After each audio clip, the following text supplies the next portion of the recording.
Matt Rogers, welcome to the podcast. I'm so happy to be here. I'm so happy that you're here too. Sorry, 9 years podcasting. I had no idea it was that long. Yes, honestly, just BTS, we were chatting off mic because we were talking shop about putting podcasts together and doing audio and video, the whole thing. I am a 9-year veteran of the genre of podcasting. It's true. Oh my God, you're going to have to give me a few technical lessons.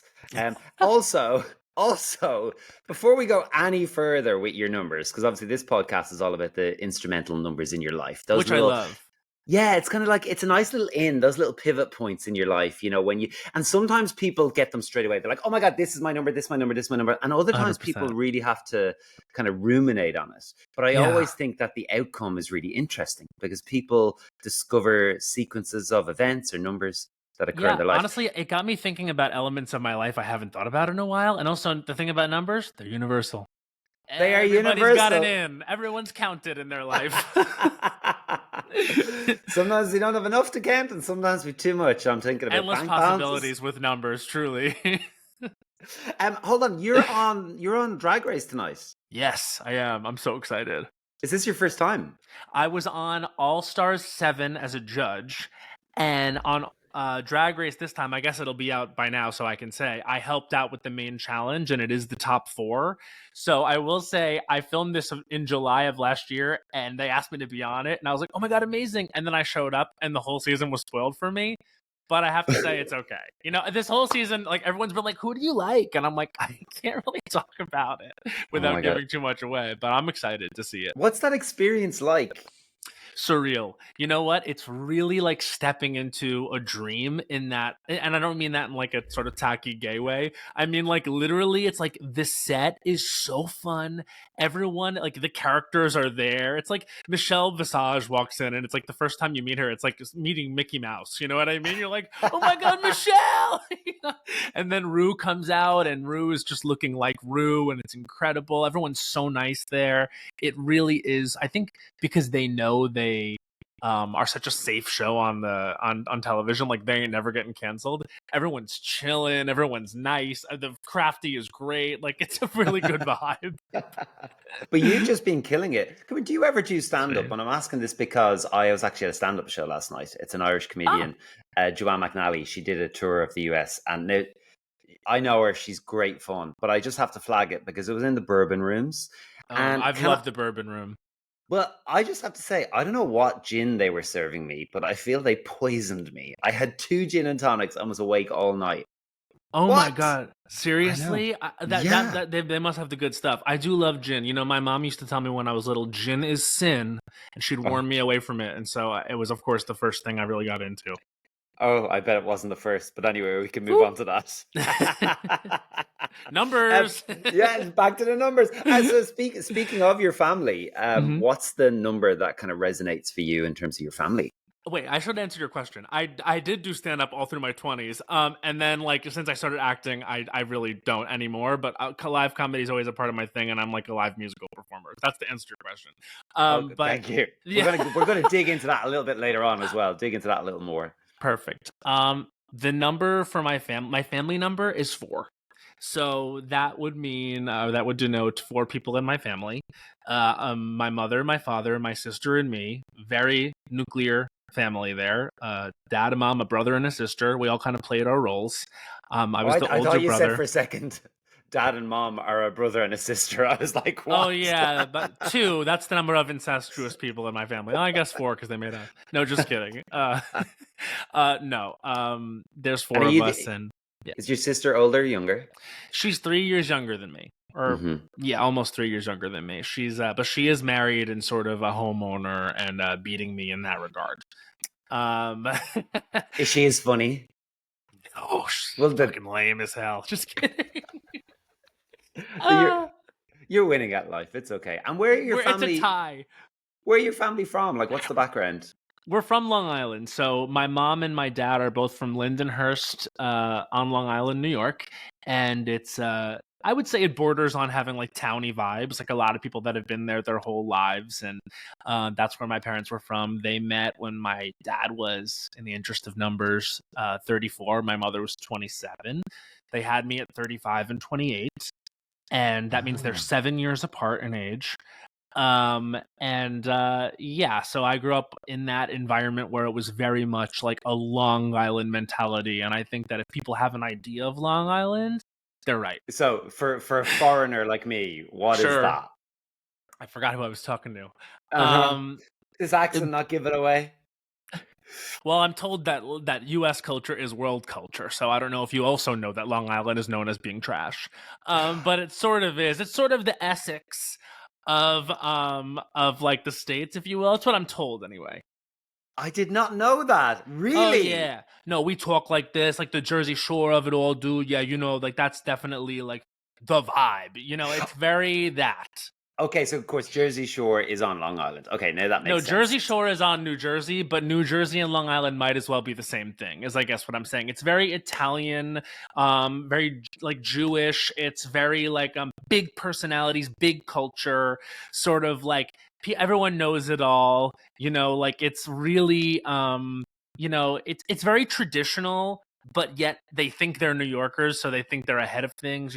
Everyone is saying about 100 words for every 3 they need to say. It's a very, it's a place that breeds very big personalities. And I have to say, if it sounds like I'm being pejorative about it, I'm not. I'm actually very, very proud to have come from there, and I'm happy to be the daughter of Long Island.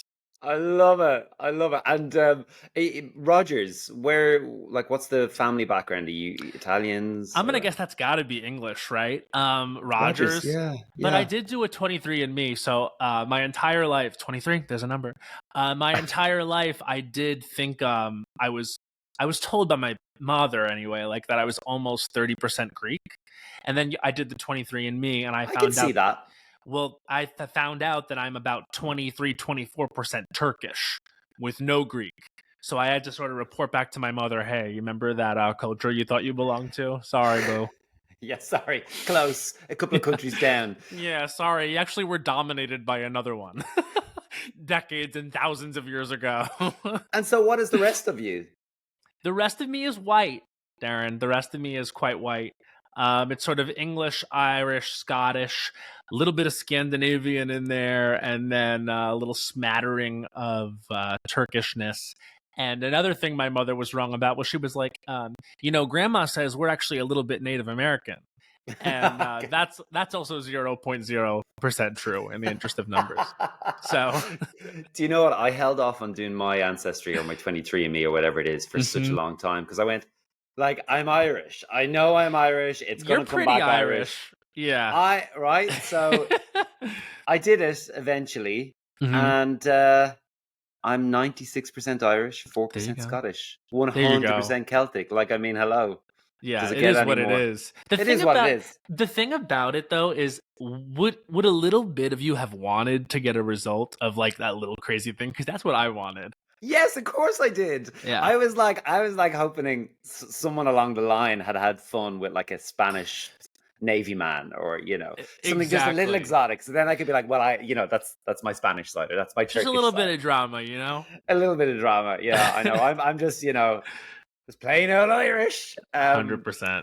Come here. Speaking of your, yeah, it is. It is. Your mother, I believe, obviously very instrumental in many aspects and all aspects of your life, no doubt. But I read somewhere that she steered you away from Celine Dion in favor of Mariah Carey. Talk to Well, me. what happened was, and this is funny, you're the researcher. I love that. Okay, so basically Titanic happens in 1997. I'm 7 years old. And that sort of takes over my entire life, as it did a lot of people in the world, especially gay children. There was something just so stunning about Kate Winslet's hat when she turned around in it in the first scene. Like the whole idea of like having hair that looked like that in the middle of a disaster. The fact that she survives. Like, I don't know, I was very taken with the Kate Winslet narrative. And so when My Heart Will Go On came out by Celine Dion, that was sort of an opportunity to sing that song in my bedroom and sort of think of myself as Kate Winslet. And so I would do that on a routine basis. Cut to, the Oscars. I'm there. I'm rooting for Celine Dion. She wins the Oscar. My Heart Will Go On. And by extension of that, I sort of really got into like the diva thing, right? But Celine was always my number one. And my mother, I think, said to me one day offhand, there's another singer you might like named Mariah Carey. And this is how you know that like stan culture actually is genetic, because my instinct was to be like, fuck you, mom. Like, how dare you?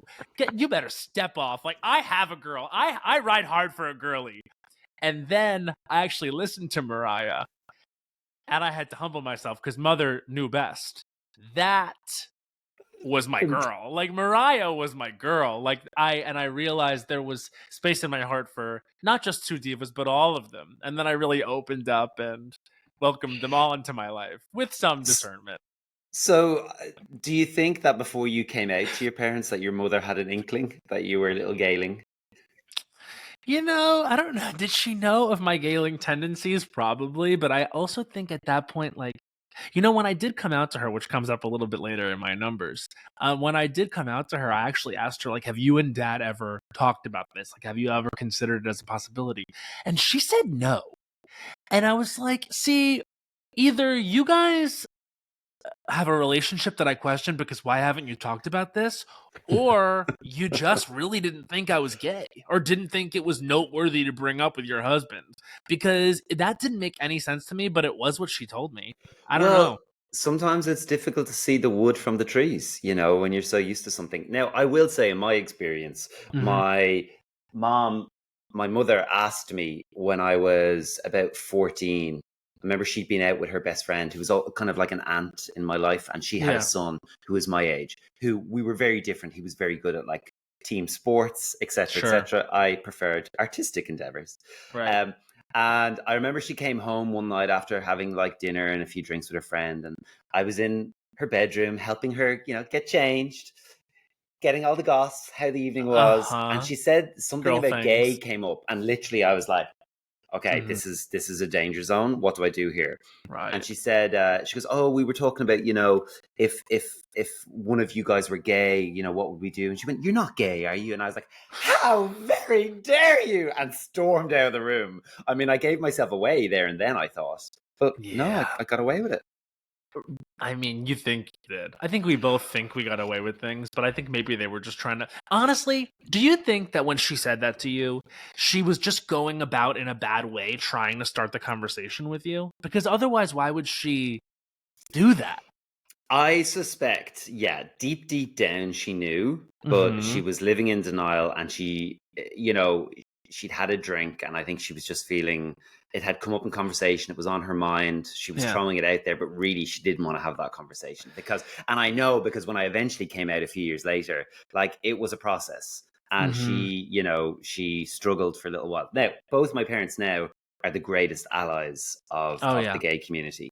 But there was a period of adjustment, and I always say that. I think, and I'd be interested to get your take on this, and I'm sure, you're a very visible gay man living a, very successful, happy life from what we can tell on social media.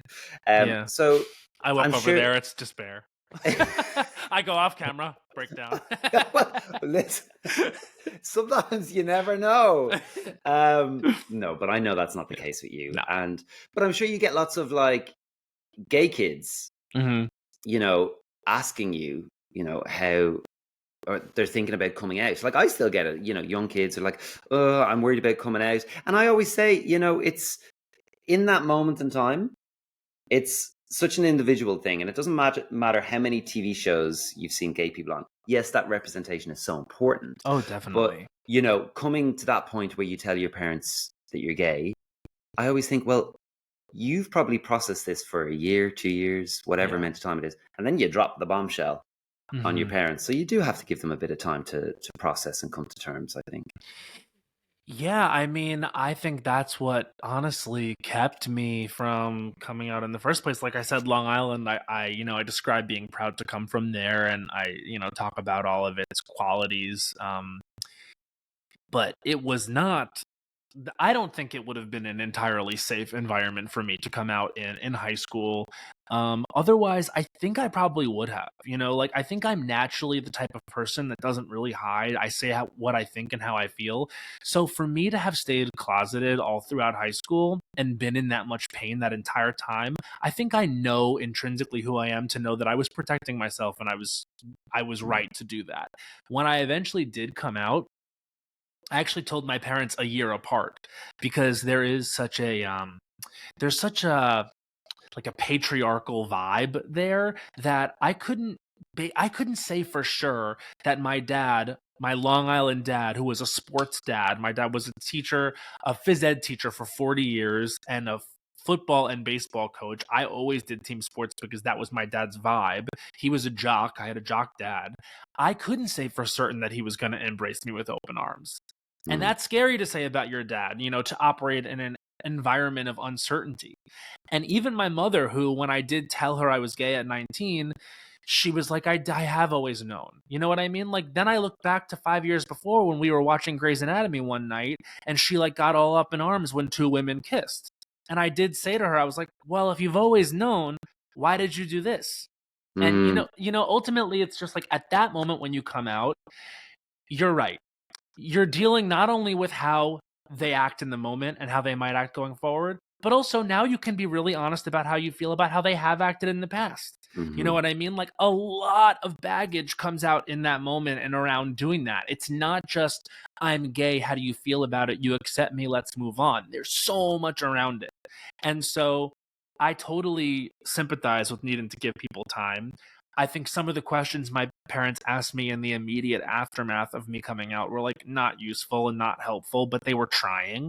Now they know so much better. They're so emotionally available. They are so supportive. It's actually kind of gay how supportive my dad is of me. Really? Oh, that's beautiful. It's so gay. No.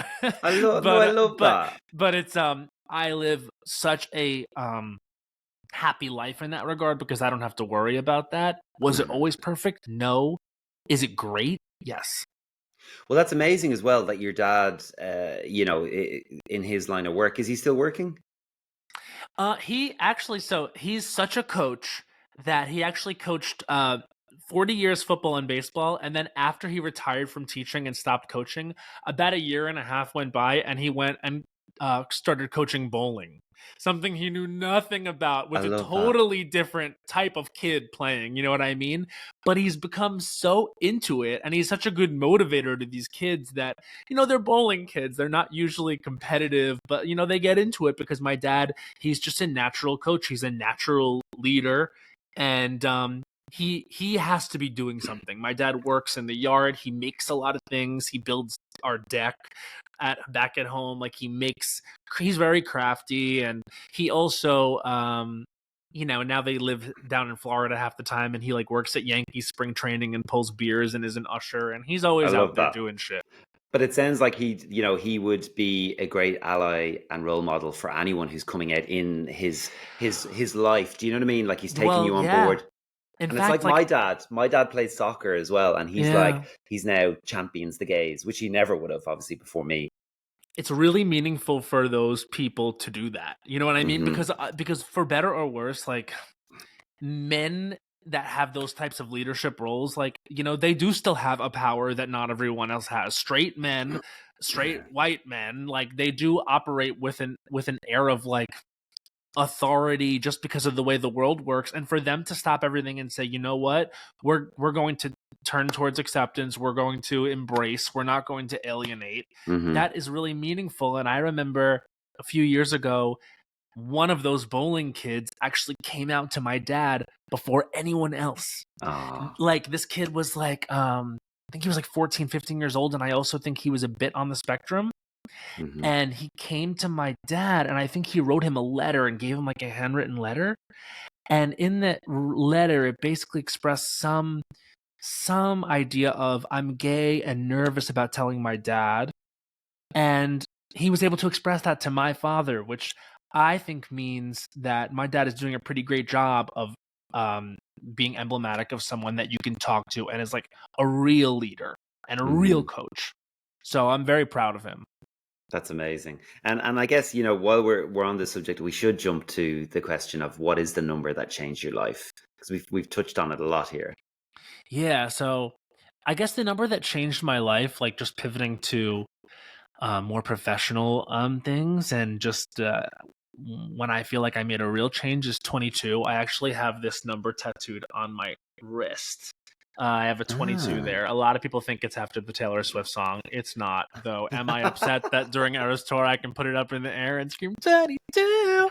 No, I'm not upset. But it's not. That's not why I got it. 2022 was the year I feel like every risk I took paid off. It was my breakthrough year professionally. The first movie I was ever in, Fire Island, came out and just made this great impact in the community, and this hard work we had put in, and it was hard work to make that a good movie, really paid off. And as a result of that, I just learned so much about acting and learned so much about how to, be a professional. And that year, the first series regular I ever did on TV came out in a show called I Love That For You with Vanessa Bayer and Molly Shannon. That was an amazing experience. I finally got to play an arc of a character on television. I always wanted that. I played a gay character. He did gay shit. But he was also dynamic and complex. He wasn't a stereotype, and I loved that about him. And finally, I released my first comedy special called Have You Heard of Christmas, which has been like the of biggest creative success of my personal life in terms of like what I created. Like that was all me and my musical director and partner at the time, Henry Kapersky. And just for all those things your to partner be present, in life. he was at the time. Okay. But just for all three of those things to happen that same year, I feel like it just meant that I was on the right road. And so I wanted to immortalize 22, and that's the number. And it was my baseball jersey when I was little. Was it? So it does keep coming back up. That's so funny. And so here's the thing. So obviously, you're a polymath in many respects. You produce, you write, you sing, you act, you host, you're a comedian. Where does that come from? And what's were you officially trained in that? So my official training is in writing, and I went to NYU Tisch, and I think that literally for me, the interest was just being close to performing and acting. But when I was, again, 18, 19, when I was trying to get into NYU Tisch, I was going through a lot of personal shit because I was coming out. I was really just deciding, like, am I going to start being who I am now? Like, am I going to do this? So I came out, transferred into Tisch, and the easiest way for me to get in, I didn't think I could go in there and do a monologue and act and get picked for acting because I had no experience, but I knew I could write original material. And so basically it was like, if you wrote like a 25-page script and sent it in, you could get into the writing studio if it was good enough. So I did that, and I got in, and I studied writing, and my degree is in writing, but really it was just because I wanted to be an actor and just be in Tisch School of the Arts, and then I would figure it out. And so from there, I got into the sketch comedy group, and I worked really hard. I took UCB classes, and then by the end of college, it felt like I had gone to acting school. What's UCB? What's UCB? Oh, it's called the Upright Citizens Brigade. It's a comedy theater in New York that's produced a lot of sketch comedians and people you've seen on like SNL. It was actually started by Amy Poehler and her sketch group, the Upright Citizens Brigade. And so it's just this, it was a sketch and improv training school / comedy theater. And it was just like a incubator for comedy talent now. Like Aubrey Plaza came through there.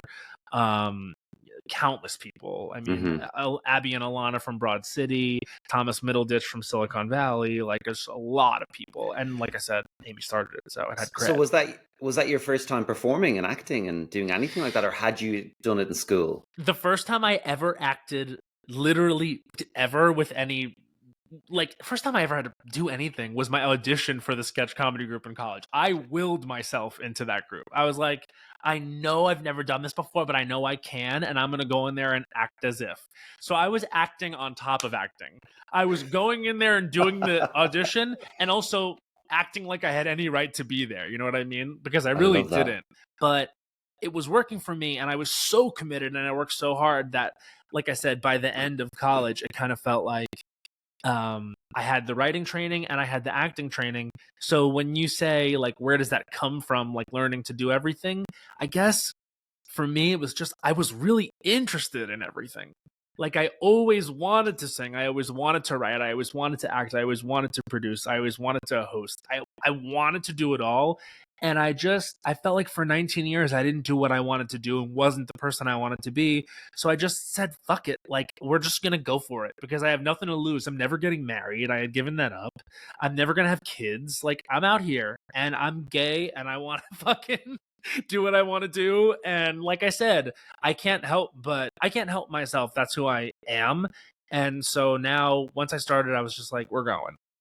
Do you still feel like you'll never get married or have kids? I feel like I could get married for sure. I don't think children are for me. A dog? Maybe if it was important to my partner, and also if it was really important to my partner, I could have children, and I do think I'd be a good father. But I never have the thing inside me that's like, can't wait to have a kid. Do you have that? Yeah. For me, it comes and goes as quickly as it comes. For a long time, I thought I would never have kids. Then I go through spells where I think I will have a kid. Part of me kind of feels like ultimately, when all is said and done, that I probably will end up having a child. You're gonna have one. Why? Yeah, you are. Because I feel like even going back and forth, that means there's something inside you that wants to have that. And I don't know, I see that for you.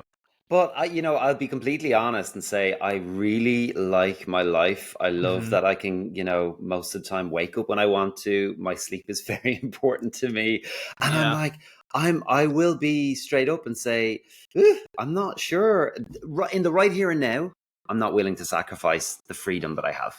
Yeah, and you know what? Right here and now is the right here and now. I just think like, I don't know. There's an energy. I'm very intuitive, and I'm picking up on.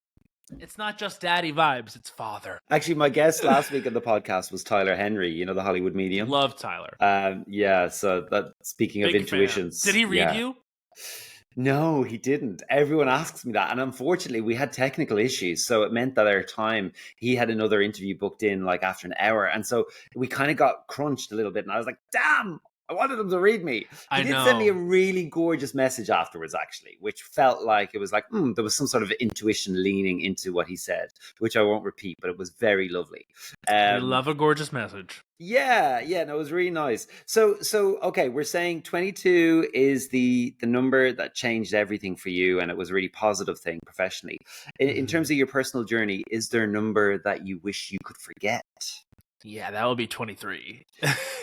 Right, okay. So the thing about 2022, at the end of it, I thought I met the love of my life, and it ended up being my like biggest, I think most important heartbreak. And so at the very top of 2023, I had this like really heartbreaking end of a relationship that like broke me and took me by surprise, and it had just started.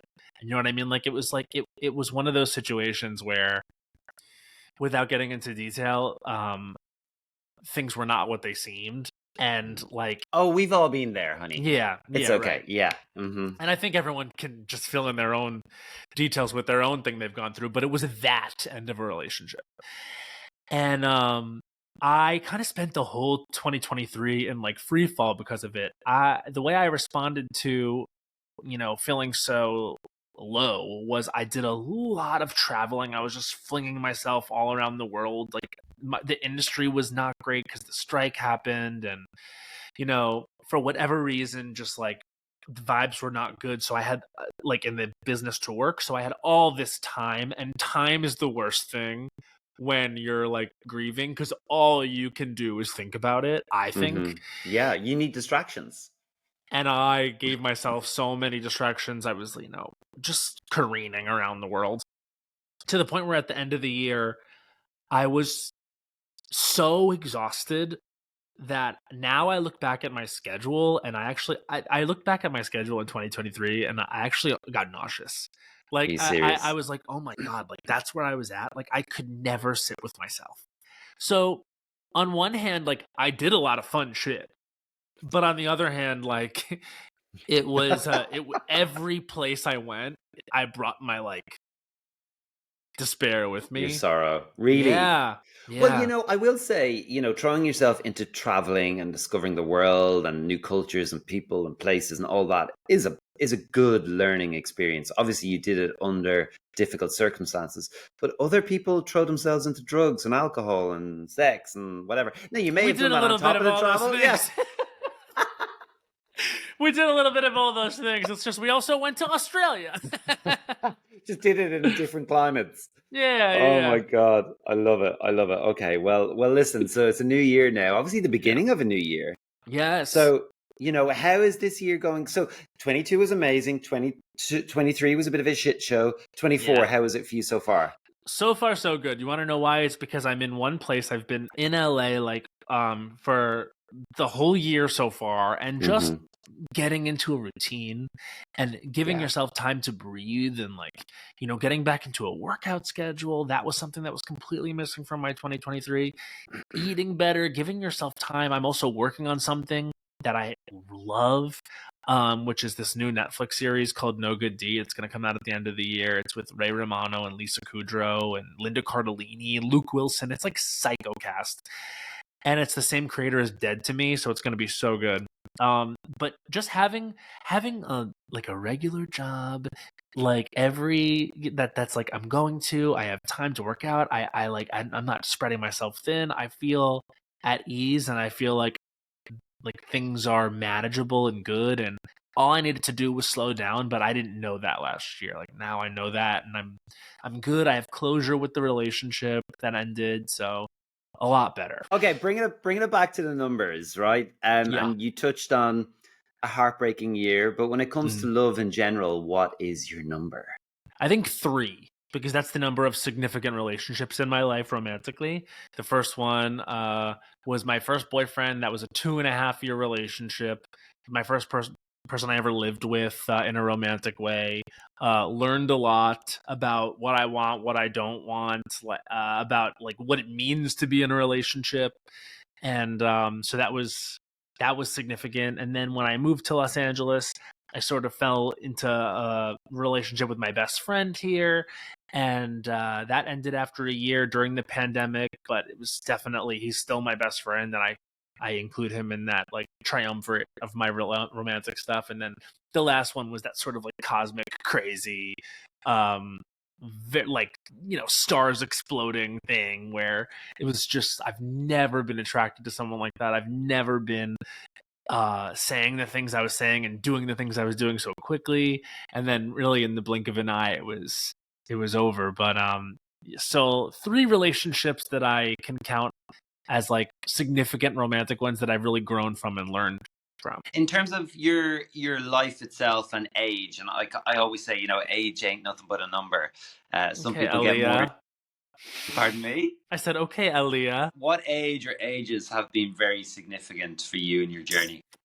Yeah, I think 19, like I was saying earlier, that's when I came out and like when I started to pursue my passions and stuff like that. So that was a Mm-hmm. watershed year. And then 28, because I know everyone talks about like the return to Saturn and it's so boring because I always say like if RuPaul said it in 2014, we don't need to be talking about it in 2024. But I will say that the age of 28 was when I had my return to Saturn, and like everything changed in my life. Like I changed where I lived, what I was pursuing, like the people in my life shifted, like a relationship ended, environment switched, finally started working in a different way. Like everything about my life changed in that year 28. Are you always so upbeat? Am I always so upbeat? That's a funny question.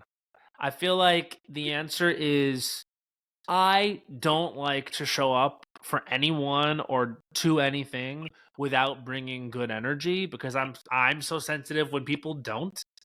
So like I always try to show up and be positive and happy. When I'm by myself, do I have moments? Yeah. And trust me, like when I'm going through a bad time, like people know, but I would say my general state of being is to be up. It's your natural default. Yeah, I don't know. I feel better when I feel like I've had energy with someone. You know what I mean? Or I brought life to something. You know what I'm saying? It's Mm-hmm. just it would sit better with me. Yeah. Yeah, you feel. I get it. I get it. I guess I'm much the same way. You know, Yeah, it's I like think you are. At least that's the vibe I get from you. Not that I don't know yeah, you that well. I just think that I recognize like a positivity. yeah, yeah. I kind of like I've said this before. It's like I think in many ways kind of quite blessed to be born seeing the glass half full type of approach to life. Well, your energy is so lovely and like helpful. I have told you, but like I literally have bought stuff that you will wear on Instagram because I'm like, oh wow, he looks adorable. Like you really are like consider me influenced. I swear Ah, to God, I'm literally wearing these Banana Republic cargo pants right now, oh, and they're you got priced. them. Oh Love it. God, yeah, I got them in dark. I guess this is like an olive actually, and I got them in black, and I keep looking for them in khaki, but they don't have them anymore, and I'm so Oh, sad because these are perfect pants. they're such a good fit. They're such good quality and such good They're fabric. such a good fit. They make your ass look unbelievable. They're Uh huh. so comfortable, like, and they kind of like you can get away with wearing them to a bunch of different kinds of things. They a versatile pant. They're Um, versatile, they're comfortable, and they look good. I What love it. else? Oh, well, I'm delighted that you found those useful. Actually, you just reminded me I need to do a little outfit video soon. I kind of, Anyway, a few quick fire questions for you. Okay. How much is in your wallet right now? 0. I don't carry cash. I haven't carried cash since even before the pandemic. But I guess there's 5 credit cards in there. Debit card / credit cards. What's your favorite time of day? Favorite time of day? I would say my favorite time of day is this is so funny because it didn't used to be this, but I think my favorite time of day is 8:30 a.m. Like when I wake up and I see that it's early and I have energy, I'm so excited. Like I'm happy that like I'm up early. I'm happy that I'm gonna have a morning, and I'm such a more of a morning person now than I used to be. Like when I wake up and I see I'm in the 8 o'clock, 8:30 hour, I'm really happy because that means I have a lot of time. And what's your number when it comes to sleep? I try for 8. Mm-hmm. I try Okay. for at least 8. Yeah, yeah, I think it's important. You can really tell when you haven't had a full night's sleep. yeah. Thanks. No, I'm. I would say that to myself. I would say that to anyone to help them. Thank you so much, Matt. I was feeling so good about myself. I don't know. What's your favorite number? My favorite number is 22. It's the one I have tattooed on my body. 22. Okay. Was that before 2022? What was your favorite number? Actually, it was 22. It's always been Was 22. it? Yeah, I've always liked 16. I kind of love 4. Like I said that earlier. Yeah, I don't know. There's something about 16 and 22. Mm-hmm. Oh, you know what I realized? Are those the lost numbers? 4, 8, 15, 16, 20, 23, 30. Yeah, okay, never mind. Remember the show Lost? There was like Yeah. famous numbers. Never mind. None of mine are those. But anyway, 22. Yeah, it was my baseball jersey for a reason. I picked it. I like the 2-2. I like the same Symmetry. number twice. I like that a lot. Nice. How many coffees do you have a day, and what's your order? 1. If I have more than 1 coffee, I become a killing machine. I drink a large cold brew with oat milk in the morning, and then I'm good for the day. Really? Mm-hmm. Interesting. What's your guilty pleasure? Number-wise? You tell me. My guilty pleasure number-wise? 4. Oh, saucy. No, you know what? Every time I go to Vegas, I end up having sex with not just one other person, and my favorite has been 4 people. Oh, wow. And Yeah, why I think a foursome is better than a threesome because someone's always got something to do. In a threesome, it can get a little weird, and in a foursome, like or with 4 people, like especially 2 couples, like if you're switching, you can kind of have your hands full, so to speak, with one other person. I don't have a lot of group sex, to be honest with you, but like I've had sex with 2 other people and 3 other people, and I prefer 3 because I just don't want anyone to feel left out. It's important to me. I think that's the best answer to that question that I've had on this series, Okay, on this great. entire podcast. Great. I like Love it. that. 4. Love being able to contribute to the culture. What does the world need more of? Oh, what does the world need more of? I think the world What does it need more of? Humor. I think that we all could just laugh a little bit more. Like, that's such a boring answer because, of course, but like, I just think everything can come from just people being like able to laugh a little bit more. Don't take yourself so seriously. I understand that there's some serious situations in the world, but I think that like all the evils of the world are honestly because people are just like, can't see further than themselves. And I think like we have to like be able to zoom out and like see the forest for the trees and like just understand we're not so important individually. Like just laugh. Like it's not a big, it's not all so bad. Yeah, I agree with you. Yeah, don't take everything too serious, and don't be so focused on yourself. I think is And part not to be frivolous in a time when there's really dark things happening in the world, but I think like if you're listening to this podcast right now, I think you can just take it easy on yourself and just laugh. Like if there's something that's like getting at you right now, like trying to find something that makes you laugh. Mm-hmm. Yeah, the lighter side of life. What age do you think you live until? Crazy question. I I think I'll live. I think I'll live to age. You know what? I actually would like to live to my like mid 80s. Let's say 85. I really want to stay of sound mind, and I don't know how that can really be after age 85. I did meet someone who was 75 the other day who was an icon, and I was just like, yes, this proves that 75 can really happen, because I never had a grandparent in their 70s that was like doing well. And so I just want to live to like 85 years old as a healthy person, and however I go then is the universe's business. But I want to live as long as I am able to still be myself.